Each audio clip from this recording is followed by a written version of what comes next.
दोस्तों स्वागत है तमाરું આજના વિડીયોમાં આપણે વાત કરવાના છે કે આવતા સમયની અંદર એટલે કે 1 ફેબ્રુઆરી 2026 ના રોજ નાણામંત્રી નિર્મલા સીતારમણ દ્વારા એક નવું બજેટ રજૂ કરવામાં આવવાનું છે અને તેની અંદર કૃષિ મંત્રાલયના પ્રસ્તાવો પર આખા દેશની નજર ટકેલી રહેશે। બજેટની અંદર એવું કહેવામાં આવી રહ્યું છે કે જે પીએમ કિસાન સન્માન નિધિ યોજના અંતર્ગત જે અહીંયા 2000 નો હપ્તો મળે છે દર 3 મહિને હપ્તાની અંદર અહીંયા વધારો થઈ શકે છે। આ જે ખબર અહીંયા મીડિયા દ્વારા જે આવી રહી છે કે પ્રધાનમંત્રી કિસાન સન્માન નિધિ યોજના અંતર્ગત ખેડૂતોના હપ્તામાં વધારો થઈ શકે છે તો એ ખબર સાચી છે કે ખોટી તે વિશેની સંપૂર્ણ માહિતી તમને આ વિડીયોમાં હું આપવાનો છું। જો તમે ચેનલ પર પહેલી વાર આવ્યા હોય તો ચેનલને સબસ્ક્રાઇબ કરી રાખજો। ચલો વિડીયોની શરૂઆત કરીએ। વાત કરીએ કે જે પણ ખેડૂતો પ્રધાનમંત્રી કિસાન સન્માન નિધિ યોજના અંતર્ગત 2000 નો હપ્તો મેળવી રહ્યા છે તે લોકો માટે આવતા સમયની અંદર ખુશીના સમાચાર આવી શકે છે કેમ કે 1 ફેબ્રુઆરી 2026 ના રોજ નવું બજેટ અહીંયા જાહેર કરવામાં આવશે જેની અંદર અહીંયા સંભાવના છે કે પ્રધાનમંત્રી કિસાન સન્માન નિધિ યોજના અંતર્ગત જે અહીંયા હપ્તો મળી રહ્યો છે 2000 તેની અંદર વધારો થઈ શકે છે। હવે જે મીડિયા રિપોર્ટ અનુસાર જે અહીંયા જાહેરાત કરવામાં આવી છે તે વિશે આપણે વાત કરીએ તો તમે અહીંયા જોઈ શકો છો દેશના કરોડો ખેડૂતો માટે આવનાર સમય ખૂબ જ મહત્વપૂર્ણ સાબિત થઈ શકે છે। પ્રધાનમંત્રી કિસાન સન્માન નિધિ યોજનાને લઈને હવે નવી આશાઓ જાગી છે।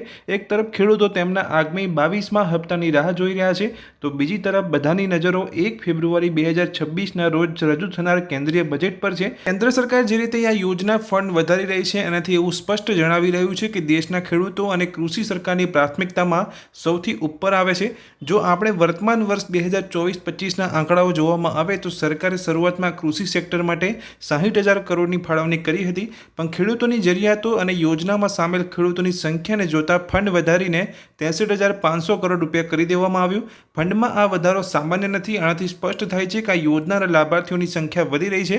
સરકારે એ ખાતરી કરવા માંગે છે કે કોઈ પણ યોગ્ય ખેડૂતોના પૈસા ના અટવાય। છેલ્લા 2 વર્ષમાં બજેટમાં લગભગ 2000 કરોડ રૂપિયાથી વધુ વૃદ્ધિથી તેથી સરકારના ઈરાદા સ્પષ્ટ થાય છે। જે મીડિયા રિપોર્ટ અનુસાર તમે જોઈ શકો છો કે સન્માન નિધિની રકમમાં થઈ શકે છે વધારો। હવે સૌથી મોટો સવાલ અને સૌથી વધુ ચર્ચા જેના પર થઈ રહી છે એ છે કે વાર્ષિક મળતી 6000 રૂપિયાની સહાયની રકમમાં વધારવામાં આવશે। મોંઘવારી અને ખેતીમાં સતત વધતા ખર્ચને ધ્યાનમાં રાખીને લાંબા સમયથી એવી માંગ કરવામાં આવી રહી છે કે સન્માન નિધિની રકમમાં વધારો થાય।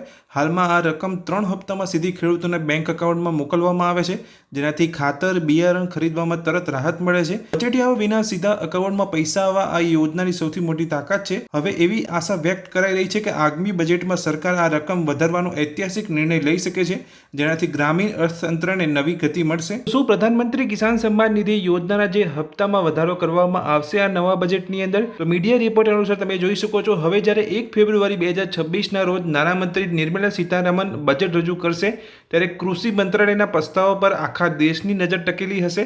નિષ્ણાતોનું કહેવું છે કે આગામી ચૂંટણીઓ અને ખેડૂતોના કલ્યાણને ધ્યાનમાં રાખીને આ બજેટ કૃષિ ક્ષેત્ર માટે મોટી ભેટ હોઈ શકે છે। આ યોજના વર્ષ 2019માં શરૂ થઈ હતી ત્યારથી લઈને અત્યાર સુધી સરકારે ભંડોળ વિતરણમાં પારદર્શિતા જાળવી રાખી છે અને નાણાકીય વર્ષ 2023-24માં 61,000 કરોડ રૂપિયા વધુ ખર્ચ કરવામાં આવ્યા છે। તો હવે પૂરી સંભાવના અહીંયા દેખાઈ રહી છે કે જ્યારે નવું બજેટ અહીંયા જાહેર કરવામાં આવશે ફેબ્રુઆરી 2026ની અંદર તો તે બજેટની અંદર અહીંયા સંભાવના જોવા મળી રહી છે કે પીએમ કિસાન સન્માન નિધિ યોજનાના જે હપ્તો છે તેની અંદર વધારો થઈ શકે છે। તો દોસ્તો આ વિડીયોમાં મેં તમને માહિતી આપી કે પ્રધાનમંત્રી કિસાન સન્માન નિધિ યોજના અંતર્ગત જો તમે અહીંયા 2000 નો હપ્તો મેળવી રહ્યા છો તો એ હપ્તાની અંદર વધારો થવાની જે સંભાવના છે અહીંયા મીડિયા રિપોર્ટ અનુસાર જોવા મળી રહી છે। જ્યારે અહીંયા સરકાર દ્વારા 1 ફેબ્રુઆરી 2026 ના રોજ નવું બજેટ અહીંયા જાહેર કરવામાં આવશે તો તેની અંદર આ જાહેરાત આપણને જોવા મળી શકે છે। આ વિડીયોમાં મેં જે તમને માહિતી આપી એ ગમી હોય તો વિડીયોને લાઈક કરજો। ચેનલ પર પહેલી વાર આવ્યા હોય આ જ રીતની માહિતી મેળવવા માંગતા હોય તો ચેનલને સબસ્ક્રાઇબ કરી રાખજો। Thank you.